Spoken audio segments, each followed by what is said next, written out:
Temos também o Estatuto da Pessoa com Deficiência, que determina que você tem que ter vagas especiais. Isso tudo, a lei ela é muito favorável para isso. Porém, para a inclusão de pessoas com deficiência auditiva, nesse caso de obrigar, por exemplo, o condomínio a contratar um intérprete de Libras, não tem na lei. Pois numa Assembleia, como é que ele vai votar se ele não está sendo... Sim, como que ele vai usufruir 100% do seu direito à propriedade? Exato. Né? Outra questão é com relação aos deficientes, às pessoas com transtornos, como os autistas, enfim, síndrome de Down. Também não tem uma legislação específica que fale, que faça a inclusão deles especificamente no condomínio, ou enfim, que obrigue aquela, né, você ter ali alguma interpretação mais favorável ou não. Isso não tem na lei. Nós tivemos, doutora Mariana, um congresso condominial longo, e lá era um formato um pouco diferente, que não eram os advogados da OAB falando. Nós convidamos desembargadores para falarem aos advogados e fazer essa conversa que, para quem não gravita no universo jurídico, parece que é meio intuitivo que seja junto, e não é junto. Não. Eles se surpreenderam também, e nós também. Então, desembargadores que entendiam que algumas deficiências dessas poderiam ser entendidas como condômino não socialmente, que poderiam ser enquadrados, e que uns tinham umas posições assim de que eles achavam, olha, essa pessoa era mais em relação ao idoso, mas que quase que caminha em paralelo.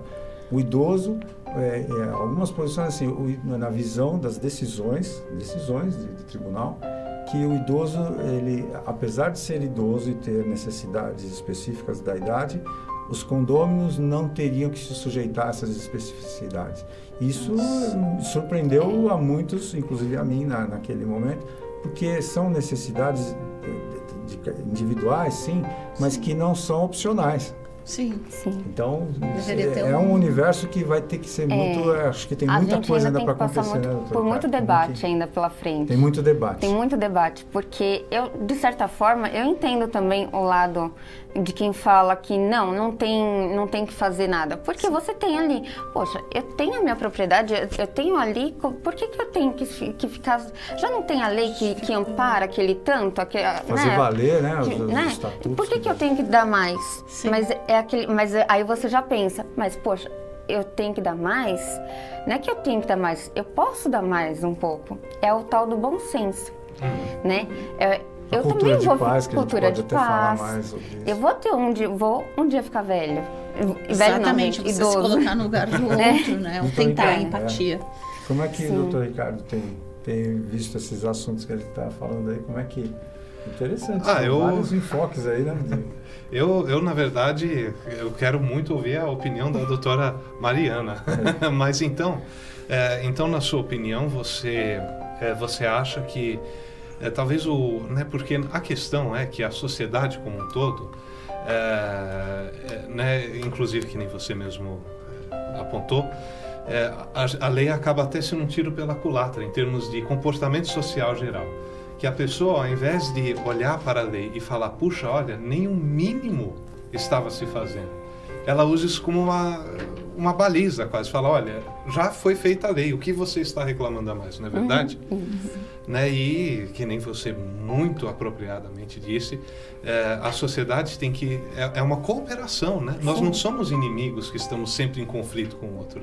Nós devemos ser, pelo menos todos, amigos e reconhecer as necessidades de cada indivíduo. E na sua opinião, como a doutora vê a questão dos condôminos em termos de conflitos, eles compreendem os... Difícil, tem que fazer muita mediação. Vou dar um exemplo. Teve uma notícia um tempo atrás de pouco tempo atrás, um caso onde a criança era uma criança autista, estava no parquinho, a mãe estava junto e a criança teve uma crise ali no parquinho. Gritou, né? Uma crise de nervos ali, né? Um surto que normalmente crianças, assim, até desenvolverem, até pegarem ali o jeito, sim, né? De lidar, normalmente tem bastante. E a criança, a síndica foi ali no parquinho e deu uma bronca na criança, falou que não devia, que a criança não devia estar ali, que era um absurdo a criança estar ali. E, gente, pelo amor de Deus, é uma criança, né? Onde está o dever cívico, o bom senso? Outro caso... Ou conscientização mesmo. Conscientização. Existem proteções até legais. A própria mãe, na época da notícia, falou: eu preciso levar o meu filho no parquinho porque é a forma que eu tenho dele se distrair um pouco e ter menos crises. Interagir e até por desconhecimento. Desconhecimento. Esses temas, doutora Mariana, são muito abrangentes. O doutor Ricardo Turelli fez o convite para que a senhora integrasse essa entrevista, mas eu acho, doutor Ricardo, que nós vamos ter que fazer outras entrevistas. Sim. E convém que o senhor convença a doutora Mariana, né, Ana Paula, a estar conosco em mais vezes para abordar, assim, cada tema desse, porque são amplos e são múltiplos, né? São muitos, né? Sim. E assim, em termos de quais as leis que protegem, quais as leis que desfavorecem, de certa forma, tem muita coisa que a gente precisa conversar, e acho que nesse tempo, assim, apesar de ser um formato de programa com as características que tem, essas nossas conversas, entrevistas vão ser muito produtivas, até para uma espécie de conscientização, até para ser mencionado. Olha, dá uma olhada lá nessa entrevista do dia tal que foi falado, né? Porque são conscientizações que, por mais que eu mesmo penso que conheço alguma coisa do mundo condominial, e a gente vê quão distante que a gente está. Imagina quem não está muito bem afeito a essas questões mais jurídicas, vamos dizer. Posso só fazer um complemento quanto a essa questão da mediação e de você, enfim, ter ali o convívio melhor? Um exemplo, uma criança tem um surto dentro de um apartamento. A criança, lá algumas vezes, vira e mexe, tem surtos. Chama o síndico, tem o dever de buscar a paz, né? A cultura de paz. Tem o dever de, como síndico, como síndica, buscar a paz ali, buscar a harmonia do seu condomínio. Mediar essa circunstância ali temporária, né? E não é passar a mão na cabeça da criança, a mão na cabeça da mãe e falar, não, tá tudo certo, não vai, você não pode fazer nada para ajudar, e a gente que tem que se virar para poder aguentar a criança chorando. Não é isso. Chama a mãe, chama os vizinhos que estão mais incomodados, que estão ali ao redor, que ficam mais incomodados, chama para uma conversa, de preferência um advogado junto, que o advogado vai poder ajudar a intermediar isso daí, essa situação. E a mãe, por exemplo, pode fazer uma acústica melhor do apartamento, melhorar ali a acústica, né? Os vizinhos podem tolerar um pouco mais, entender, poxa, a criança não está chorando porque quer, não está gritando porque quer, porque é mimada, tá? Entender, porque tem um né, problema.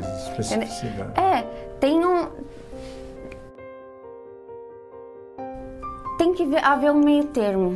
Até o padrão construtivo do prédio. Sim. Existe hoje em dia, os memoriais descritivos já tem que ser mais específicos em relação a isso, porque a acústica era uma coisa que não se trabalhava. Mais ou menos era assim, a construtora de alto padrão cuidava um pouquinho melhor da acústica, as outras nem mencionavam a fragilidade que tinha, e causa, independente de ter essas dificuldades ou não, causam problemas sérios. A pessoa acha que está lá num lugar blindado, que não vai ser sujeito a barulho nenhum.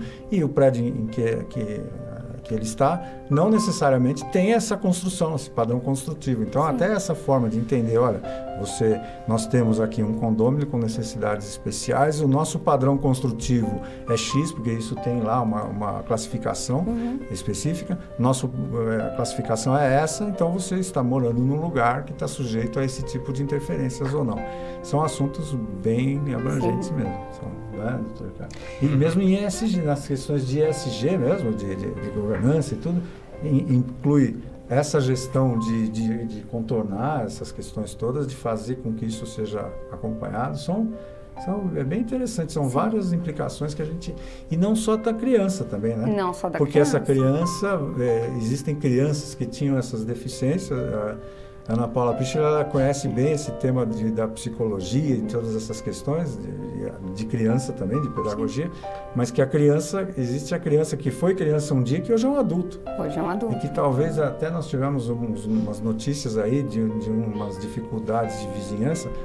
Pode até ser que seja um adulto que tenha algum transtorno e que não está sendo percebido dessa forma. Como aconteceu, por exemplo, com toda essa visão, né? Como que você intermedia essas situações, né? Porque é uma coisa difícil de encontrar uma questão de uma advogada estar atuando especificamente dentro de um condomínio de vários, né?